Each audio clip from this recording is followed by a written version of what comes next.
¿Me pueden escuchar? Buenas noches. Sí, te escuchamos. Correcto. Excelente. Muy buenas noches a todos. Le damos la bienvenida a este conversatorio. Hoy tenemos como invitado especial al doctor Moisés Bernal.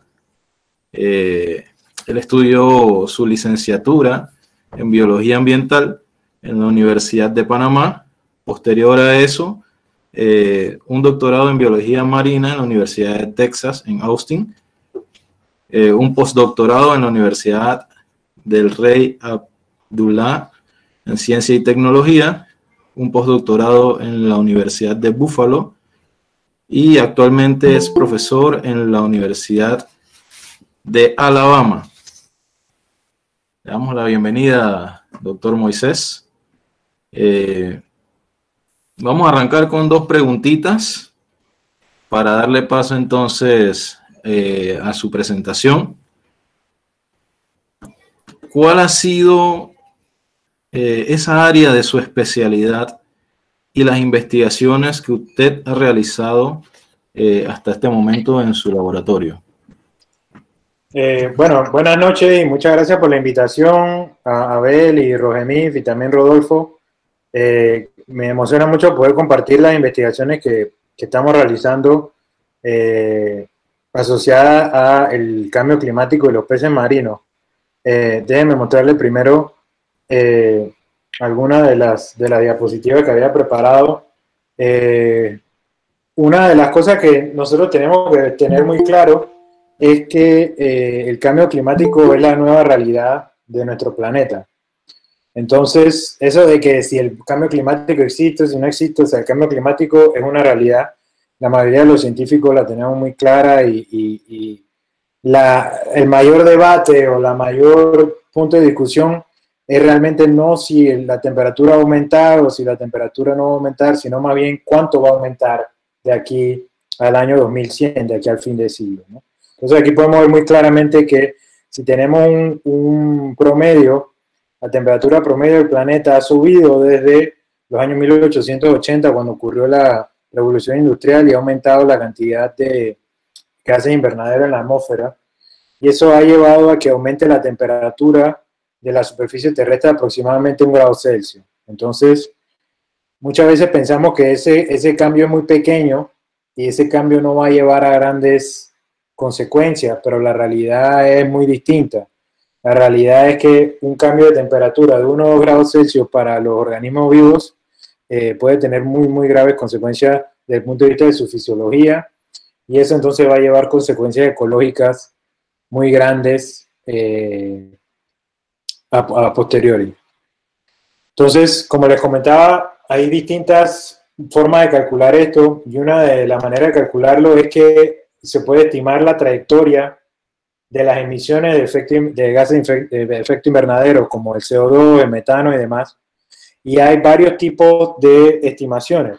La estimación más dramática es aquella que dice que hay de 8,5, que habrá entre 6 y 3 grados Celsius.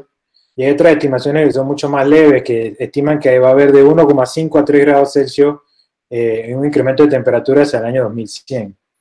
Entonces, esto en realidad va a tener un efecto muy grande en los organismos marinos, porque el aumento de temperatura lleva a un aumento de las reacciones químicas. Y ese aumento en las reacciones químicas también va a llevar a un aumento en la tasa metabólica. Y en este caso, cuando aumenta la temperatura, los organismos necesitan consumir más oxígeno para realizar las actividades diarias. Entonces, esto es similar a lo que sucede cuando un atleta está corriendo. O sea, cuando estamos haciendo ejercicio, estamos corriendo, nuestra tasa metabólica aumenta y necesitamos mucho más oxígeno para poder mantener el nivel de actividad en el cuerpo, ¿no? Entonces, estos organismos van a estar, cuando aumenta la temperatura, estos organismos van a estar constantemente tratando de mantener ese oxígeno, ese consumo de oxígeno, y eso lleva a un desgaste muy grande a través del tiempo, ¿no? Que puede afectar tanto la longevidad de los organismos marinos como la condición física. Entonces aquí podemos ver uno de los trabajos que estamos haciendo ahorita mismo en nuestro laboratorio, Estos son unos peces que están aquí en el Golfo de México, a 4 horas de donde está la Universidad de Auburn, donde yo estoy trabajando, donde estos pececitos son relativamente pequeños, los tenemos en estas cámaras, donde podemos observar el consumo de oxígeno a distintas temperaturas. Entonces aquí en esta área de la gráfica podemos ver las distintas temperaturas en las que medimos el oxígeno, el consumo de oxígeno, a 26 grados, 29 grados y 32 grados centígrados.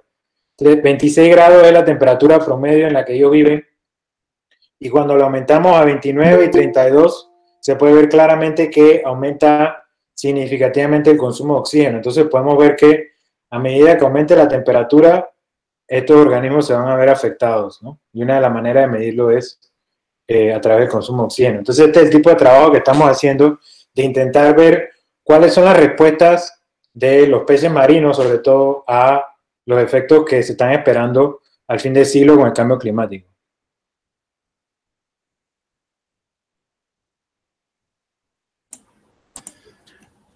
Doctor, acá tenemos otra preguntita antes de arrancar con su presentación de lleno.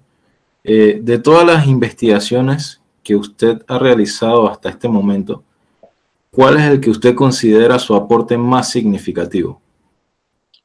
Sí, gracias. Voy a pasar los slides un poco más rápido para llegar a ese punto.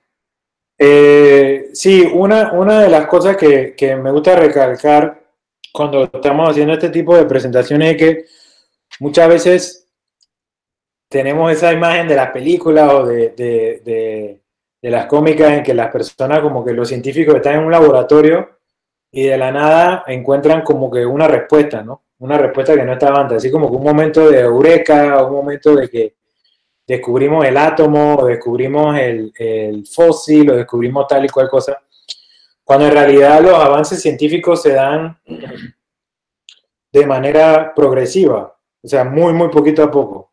Entonces uno puede estar 10, 12 años investigando una misma pregunta y hasta que no pasa muchísimo tiempo, entonces logramos tener una imagen un poco más fija de qué es lo que estamos encontrando, ¿no? Entonces, yo pienso que dentro de lo que yo he podido hacer en las investigaciones desde el año 2007, 2008, que estoy trabajando en investigaciones con peces marinos y el área de genética, evolución y genética de poblaciones, es de entender no solamente cómo el ambiente puede promover cambios a largo plazo, es decir, cómo el ambiente puede promover cambios a largo plazo entre las poblaciones y también entre las especies, sino también entender cómo el ambiente puede modificar la respuesta de los organismos marinos hacia el cambio climático, ¿no?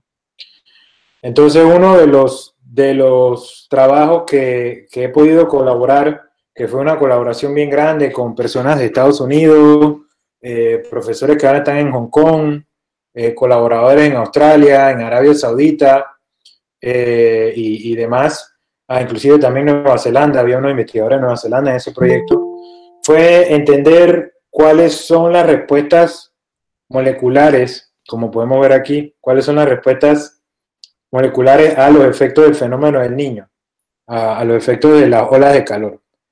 En el año 2016, que es esta barra que está acá, hubo un fenómeno del Niño que generó una ola de calor tremenda en la Gran Barrera de Arrecife, en Australia. Aquí podemos ver una de las imágenes en ese momento, que en la Gran Barrera de Arrecife quedaron todos los corales totalmente blanqueados. Esto fue un fenómeno que llamó mucho la atención en los medios y salió en los periódicos, en la televisión y todo lo demás. Y una de las cosas interesantes de este fenómeno es que un grupo de investigadores decidimos intentar entender cómo este tipo de incremento de temperatura bastante intenso y bastante rápido puede entonces llevar a afectar a los peces marinos. Entonces, aquí podemos ver en este gráfico que tengo acá cómo las olas de calor, ya sea generada por el fenómeno del Niño u otro tipo de oscilaciones climáticas, han ido aumentando en frecuencia y en intensidad a medida que pasa el tiempo. Cuando yo estaba en la Universidad de Panamá y el profesor Luis de Cruz nos enseñó sobre el fenómeno del Niño y sobre la ola de calor. Yo recuerdo que el fenómeno del Niño más intenso que se conocía en ese momento era el fenómeno del Niño de 1997, que causó grandes destrozos en el área del Pacífico, incluyendo Panamá. Y ahora se ve que en el año 2016 ese fenómeno del Niño y esa ola de calor fue mucho más poderosa. Entonces podemos ver que no solo está aumentando la frecuencia, desde el año 1980 ha aumentado la frecuencia de esta ola de calor, sino que también está aumentando la intensidad. Así que hacia futuro es posible que tengamos olas de calor mucho más fuertes que van a afectar los arrecifes y los organismos marinos. Entonces, en este trabajo, parte del aporte era intentar entender cómo los 5 especies de organismos marinos, en este caso podemos ver aquí las 5 especies de peces, teníamos 3 grupos que le llamamos de los apogónidos y 2 que son peces damisela, que fueron colectados en distintas partes, en distintas secciones de la ola de calor. Unos fueron colectados en diciembre, otros en enero, otros en febrero, otros en marzo y al final otros en julio. Y la idea de esto era ver cómo los peces estaban reaccionando desde el punto de vista molecular en las distintas temperaturas y a medida que pasaba el tiempo. Entonces, en diciembre la temperatura todavía era relativamente normal, pero febrero y marzo ya entró la ola de calor. Entonces, cuando fuimos a ver cómo estaban reaccionando desde el punto de vista molecular, encontramos que no todas las especies estaban reaccionando de la misma manera, ¿no? Entonces se puede ver aquí que, por ejemplo, esta especie que está acá en verde, que es el Lepidopterus quinqueleniatus, aquí podemos ver que este círculo es mucho más pequeño que los otros círculos, entonces esa especie no estaba reaccionando de la misma manera, es decir, que era más tolerante probablemente a esa onda de calor. Sin embargo, si nos concentramos en estas 2 especies, Acanthochromys polyacanthus y Pomacentrum mollucensis, vemos que esas especies reaccionaron de manera bastante dramática al aumento de temperatura, ¿no? Y este fue un manuscrito que salió este año en la revista Science Advances, con esa gran cantidad de colaboradores de varios lugares del mundo, que uno de los aportes más importantes entonces es realmente demostrar que molecularmente, a través de expresión génica en el hígado, vemos que no todas las especies están reaccionando de la misma manera. Sí, otro de los aportes que vimos con ese trabajo es que hay diferencias inclusive entre los 2 meses que tienen la temperatura más elevada. Entonces, aquí nos estamos centrando en unos genes que codifican para una proteína que se activa usualmente cuando hay estrés térmico muy grande, es decir, cuando los organismos tienen un estrés muy, muy grande cuando hay una ola de calor. Y podemos ver que estas moléculas en estas 2 especies de peces damisela, podemos ver que estas moléculas se activan cuando inicia la ola de calor, que es febrero. Aquí lo podemos ver para ambas especies.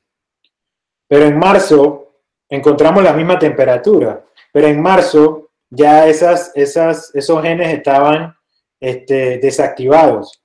Y eso tiene que ver con el hecho de que estos genes y estas proteínas requieren mucha energía para poder mantenerlas activas. Entonces podemos ver aquí que al principio de la ola de calor en febrero, la respuesta molecular de estos peces va a ser distinta a que si medimos estos cambios moleculares en marzo, abril o mayo y demás. Entonces muchas veces vemos manuscritos que solamente miden la ola de calor en un momento específico, ¿no? Que ya nos da una idea, pero para tener un panorama más completo necesitamos entonces explorar estas ondas de calor en distintos momentos. En este caso entonces tuvimos la suerte de poder tener individuos en diciembre, febrero, marzo y julio, entonces encontramos este patrón que es bastante llamativo, ¿no? Ya les decía que la temperatura era más o menos igual en febrero o marzo, era una temperatura anormalmente caliente y solamente encontramos activación de ciertas moléculas de protección térmica en el mes de febrero. Sí. Creo que ese es uno de los principales aportes, porque no solamente fue una colaboración muy grande, sino que también muchas de las cosas que estábamos prediciendo o que estábamos midiendo en el laboratorio las pudimos corroborar con individuos que fueron capturados en la naturaleza.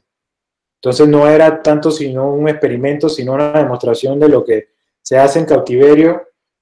También se observa en poblaciones naturales, en este caso de peces de la Gran Barrera de Arrecife de Australia. Bueno, doctor Moisés, me informan que nos quedan 10 minutos de presentación. Ok. Y 5 para preguntas. Ok. Así que continuemos con la presentación. Sí, bueno, ¿tú tienes alguna otra pregunta ahí de las preguntas que habíamos discutido? Porque la presentación la puedo seguir dando con las preguntas que había mencionado. Ok, perfecto. Podemos hablar un poco sobre qué tipos de amenaza presenta el cambio climático para los organismos marinos. Sí, déjame navegar un poquito por acá. Sí, dentro de lo que son los efectos del cambio climático a los organismos marinos, una de las cosas que más está afectando a los organismos marinos, en este caso es un ejemplo con peces. Hay una colaboradora en Australia, Jennifer Donaldson, que hace mucho trabajo con esto. Y una de las cosas que está afectando mucho es que cuando la temperatura aumenta, podemos ver acá que un aumento, aquí podemos ver que esto es 28 grados centígrados, 30 grados centígrados y 31 grados centígrados. Es decir, que un aumento de 1 a 2 grados Celsius puede afectar dramáticamente la producción de huevos en organismos marinos. Entonces, en este caso podemos ver que la temperatura ideal, que es 28 grados centígrados, cuando se aumenta a 30 o 31 grados, el número de huevos disminuye. Y el tamaño de los huevos y la calidad de esos huevos también disminuye a medida que uno va aumentando la temperatura. Entonces, este es un efecto que puede traer consecuencias bien graves porque se está afectando la reproducción de las especies marinas. Otro efecto que es poco conocido, pero se está estudiando bastante en este momento por varios científicos a nivel mundial, es que la velocidad de nado de los peces también se ve afectada por la temperatura. Entonces, aquí podemos ver esta especie que es de la Gran Barrera de Arrecife en Australia, es una especie muy sabrosa, es un mero, que desgraciadamente está en peligro de extinción. Ese mero, cuando aumenta la temperatura, podemos ver aquí que de 24 a 30, a 33 grados centígrados, disminuye la velocidad de nado y disminuye la capacidad de nado que tiene ese pez y aumenta la cantidad de tiempo que se mantiene en reposo. Y eso puede parecer como algo que no afecta mucho, ¿no? Dice, oye, bueno, pero si nadan más lento y se quedan más tiempo descansando, eso tal vez no tenga ninguna implicación grave. Pero la realidad es que esto puede alterar dramáticamente las relaciones de los depredadores y su presa. Por ejemplo, este pez que está aquí, que es un mero, se alimenta de otras especies de peces. Es un pez piscívoro que le llaman, ¿no? Que come otros peces. Entonces, ¿cómo se va a cambiar la dinámica de los depredadores con su presa cuando aumenta la temperatura y las especies se están moviendo más lento y descansan más? Entonces puede llevar a consecuencias ecológicas importantes. Igualmente, algo que no se menciona mucho con los efectos del cambio climático, pero es muy importante conocerlo, es que la temperatura afecta la tasa del desarrollo larval de las especies marinas. Entonces, cuando la temperatura aumenta, los peces se desarrollan más rápido. Y eso puede llevar a muchos problemas porque muchas veces se desarrollan tan rápido que se pueden deformar, puede que no se formen bien y entonces también puede que se desarrollen muy rápido, pero que después de un tiempo no sigan creciendo más. Entonces tienes adultos que son de talla mucho más pequeña de lo que deberían ser en condiciones normales. Entonces esto también puede traer muchas consecuencias ecológicas dentro de los ecosistemas marinos, ¿no? Cuando vaya aumentando la temperatura. Sí. Vamos a ir a la siguiente pregunta. Excelente, doctor. Vamos a contestar una pregunta que nos hace Maribel Pinto. Uh-huh. ¿Cuánto fue la duración de la ola de calor? Si relacionamos esto con la otra pregunta para darle un sentido, que si han podido investigar la capacidad regenerativa de los corales que se enfrentan a estos fenómenos. Sí, en este caso. Sí, adelante, doctor. Gracias por la pregunta. Sí, en este caso, la la ola de calor duró, o sea, ya había una anomalía térmica en el mes de diciembre, enero, pero la ola de calor entró realmente en febrero, ahí es donde se ve el aumento drástico de la temperatura. Y en ese caso duró hasta el mes de, o sea, a pesar de que ya la temperatura se estaba poniendo más normal en ese sentido, el mes de julio ya es cuando es el verano, es el invierno en Australia. Y en el mes de julio la temperatura todavía era sumamente alta. Entonces, no es nada más que la temperatura subió un rato y después se mantuvo, sino que todo el año, casi la mitad del año, estuvo la temperatura bastante anormal con relación a otros años. Entonces, la capacidad regenerativa de los corales es algo que yo no estudio directamente, yo me enfoco más en lo que son los peces, pero hay muchas investigaciones que se han hecho sobre eso y en algunas especies son más susceptibles que otras. Algunas especies tienen la capacidad de recuperar las zooxantelas, los organismos que son simbiontes de los corales, y los corales entonces pueden sobrevivir y regenerarse y volver a sobrevivir. Sin embargo, una cosa que sucedió en Australia es que cuando ocurrió el blanqueamiento de la barrera de coral en el 2016, volvió a ocurrir otra ola de calor en el 2017 y se volvió a blanquear gran parte de lo que se había recuperado en el 2016. Y ahora en el 2020 volvió y ocurrió otra ola de calor que lo volvió a afectar. Entonces, falta ver ahora en el 2020 cuáles de esos individuos que fueron afectados en el 2016 permanecen con vida, ¿no? Y eso es algo que estoy seguro que van a poder responder a algunas investigaciones que van a salir este año. Pero en el año 2016 ya hay algunas publicaciones al respecto y tendría que revisarlas, pero se las puedo compartir, donde dicen cuánto se recuperó y cuánto fue la mortandad, pero la mortandad fue muy grande. El coral fue muy, muy grande. No te puedo decir a ciencia cierta el número, pero la mortalidad fue muy grande. Hubo muchos que no se recuperaron. Y ya, vuelvo y te digo, hubo tantas olas de calor seguidas que fue una mortalidad muy grande, ¿no? Bueno, doctor, vamos a abrir el espacio para que el público pueda hacerle consultas para ir atendiendo las interrogantes.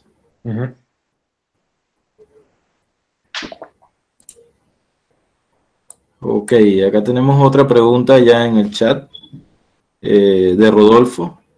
Mencionas que el desarrollo de crecimiento de algunos peces con el aumento de la temperatura es rápido. ¿Tienes algún valor numérico de tiempo que puedas decir para tener una idea de cuánto es ese crecimiento y de en cuánto tiempo? Sí, esa es una muy buena pregunta y la realidad es que eso varía de especie en especie. Así como varía para las plantas que estudia Rodolfo, no todos los peces ni todas las especies marinas van a responder de la misma manera.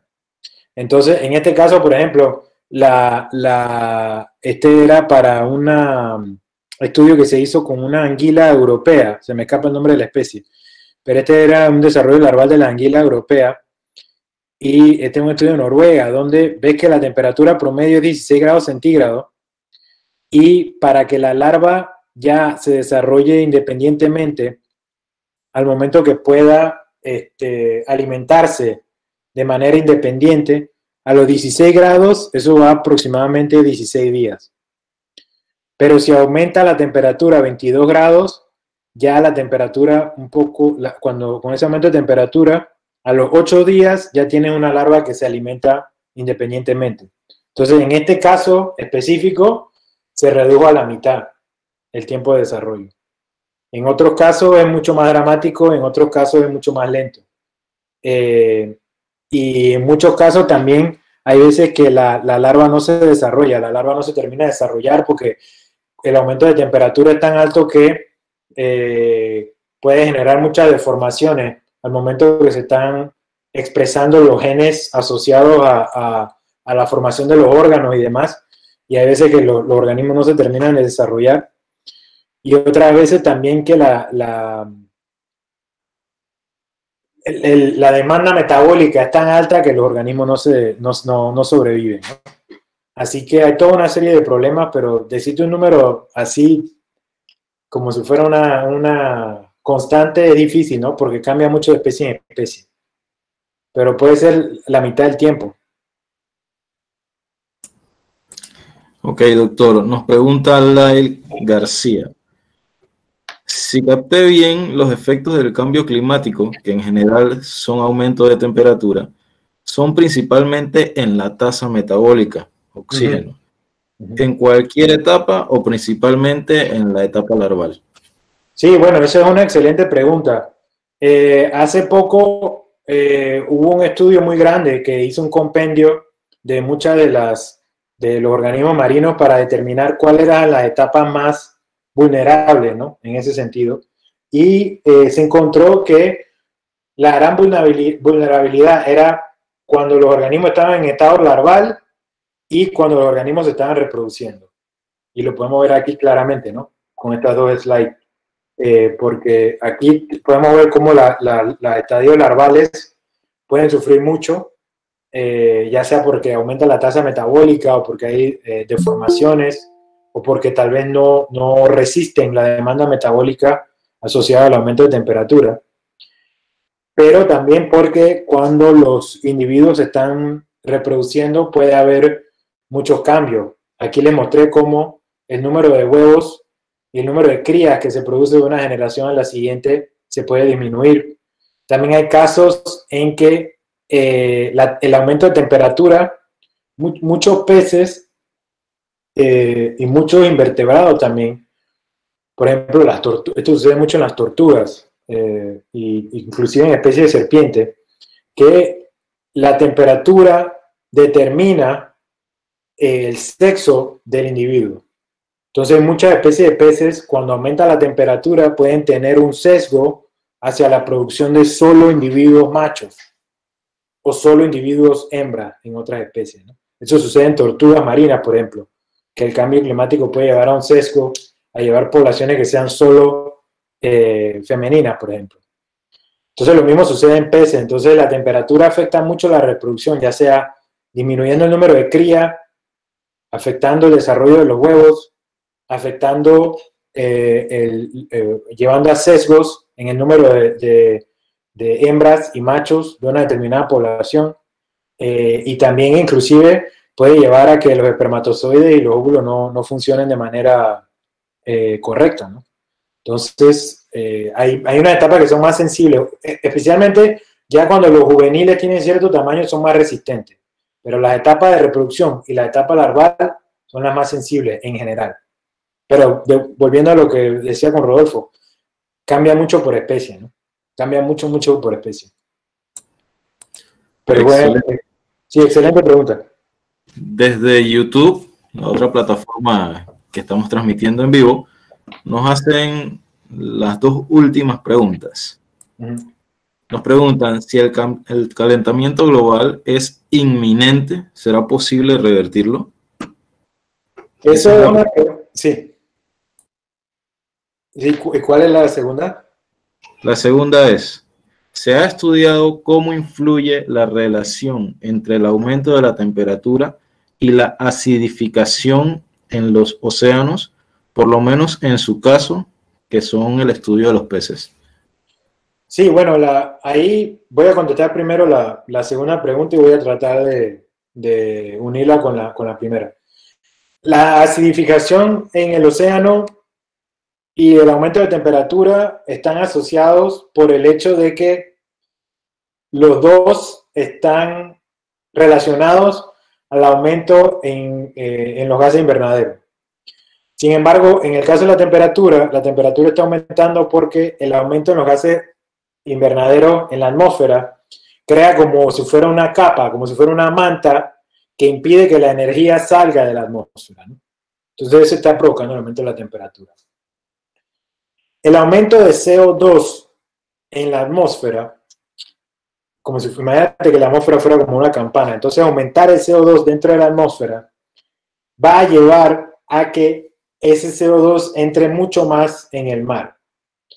Y cuando el CO2 entra en el mar, lo que sucede es que hay una reacción química.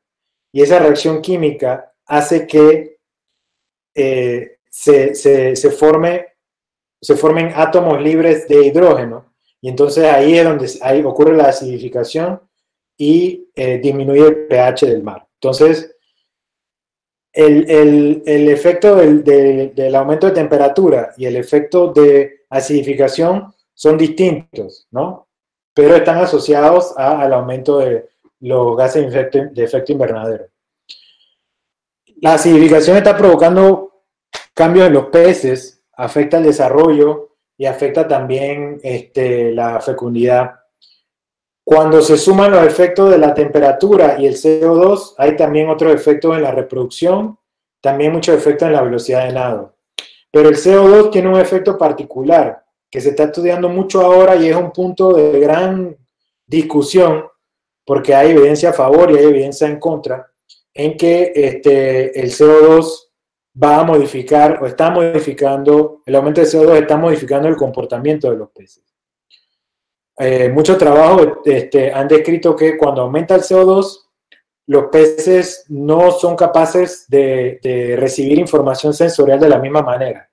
No ven de la misma manera, no escuchan de la misma manera y no son capaces de recibir estímulos olfativos de la misma manera. Entonces andan medio confundidos. Y hace poco salió un artículo este año que dijo que esos efectos en algunas especies no se están viendo. Entonces hay una gran discusión sobre eso al momento que están muchos artículos en línea que los invito a buscarlos. Desde el punto de vista biológico, yo no soy experto refiriéndome ahora a la primera pregunta que estaba asociada al cambio climático. Yo, desde el punto de vista biológico, no te podría decir si va a haber manera de revertir en algún momento los efectos del cambio climático. Eso tal vez sea una pregunta más para alguien que estudie ingeniería o algo de ese tipo.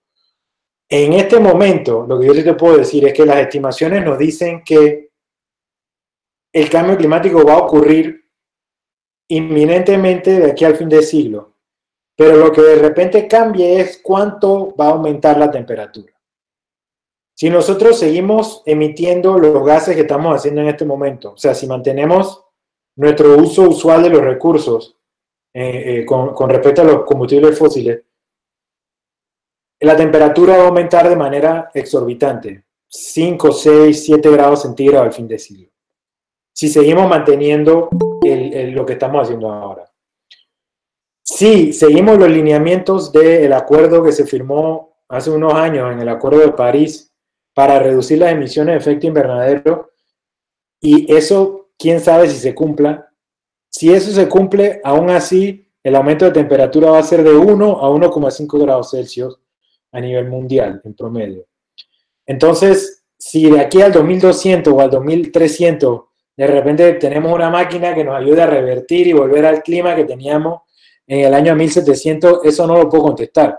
Pero lo que sí te puedo decir es que independientemente de qué suceda de aquí al fin del siglo, va a haber un aumento. El problema es si el aumento es de 5 o 6 grados Celsius, que sería totalmente desastroso para los ecosistemas y para la vida humana también, porque el aumento del cambio climático también va a afectar a los humanos, no solo a las especies de arrecifes coralinos. Pero ya te digo, puede ser de 6 grados Celsius a 1 o 1,5 grados Celsius si nos ponemos serios en asuntos de controlar las emisiones de los combustibles fósiles. Así que eso va a suceder independientemente, el asunto es cuánto, ¿no? Bueno, doctor, lastimosamente se nos ha agotado el tiempo. Para los que no pudieron aprovechar la charla completa, está en el canal de YouTube grabada, disponible para todos ustedes, de Los Naturalistas. Y los invitamos a seguir nuestras redes sociales de Los Naturalistas para seguir con esta serie de conferencias y conversatorios. Y bueno, no nos queda más que agradecer su tiempo, doctor, por compartir con nosotros, por brindarnos esa información tan importante, tan valiosa. Y unas últimas palabras para esos muchachos que quieren estudiar su maestría y su doctorado, para motivarlos un poco. Sí, bueno, muchas gracias a ustedes por la invitación y acá estoy a la orden. Si necesitan alguna información me pueden escribir a mi correo. Y la la realidad de la gente que quisiera hacer estudios de maestría y doctorado es que deben acercarse a alguien que ya está realizando investigación para determinar si realmente hacer investigación científica es lo que les apasiona. En Panamá hay varios investigadores en este momento, ya sea a través de las universidades nacionales, la Universidad de Panamá, la UNACHI, los laboratorios nacionales como el INDICASAT, que está muy activo. También hay muchos investigadores en el Gorgas, hay muchos investigadores también en el Smithsonian, obviamente. Entonces, sería acercarse a algún investigador y decir, oiga, a mí me interesa realizar X o Y investigación con usted para saber si realmente esto es lo que yo quiero hacer a futuro, ¿no? Si la investigación científica realmente me motiva. Ya cuando uno tiene más certeza sobre eso, yo creo que es importante contactar ya sea investigadores nacionales para hacer la maestría o el doctorado dentro de Panamá, o contactar personas afuera, ¿no? O sea, buscando en Google y Google Académico cuáles son los laboratorios y los temas de investigación que le interesaría desarrollar a esas personas. Y ahí es contactar a los profesores lo más posible. Y de ahí en más, entonces, ya cuando uno tiene más o menos una idea de cuáles son los temas, cuáles son los laboratorios a los que uno quiere aplicar y cuáles son los temas que uno quiere desarrollar, sería ya sea acercarse a CENACYT para solicitar fondos para solicitar las becas de maestría o doctorado, o contactar a la institución directamente y ver si la institución ofrece un salario, ¿no? Por ejemplo, muchas instituciones en Estados Unidos ofrecen un salario como asistente de profesor mientras está la duración de la maestría y el doctorado. Entonces, depende mucho de la institución a la que uno va, si es necesario llevarlo de fondos propios o si la universidad te puede apoyar. Y eso es algo que hay que mirar muy bien al momento que uno está aplicando. Y obviamente, también muchas de estas oportunidades se aprovechan a medida que uno va desarrollando aptitudes que de repente dentro de la universidad o dentro del currículum de la universidad no están tan completas, como por ejemplo programación, bioinformática, programas estadísticos en R y sobre todo también idiomas, ¿no? Si uno va, por ejemplo, a estudiar a Francia o a Alemania, que conozco varios colegas de Panamá que tuvieron la oportunidad de ir allá, hay que meterle mucho a los idiomas, ¿no? Y también el inglés, obviamente. Entonces, esa es otra recomendación. Y cualquier consulta que tengan sobre el tema me pueden escribir. Perfecto, excelente, doctor. Muchísimas gracias nuevamente. Gracias a todos por compartir con nosotros y participar. Y que tengan excelente noche. Nos vemos en la próxima conferencia, que será el próximo lunes. Estaremos conversando sobre plantas fósiles. Saludos, doctor. Saludos a todos los participantes. Muy buenas noches.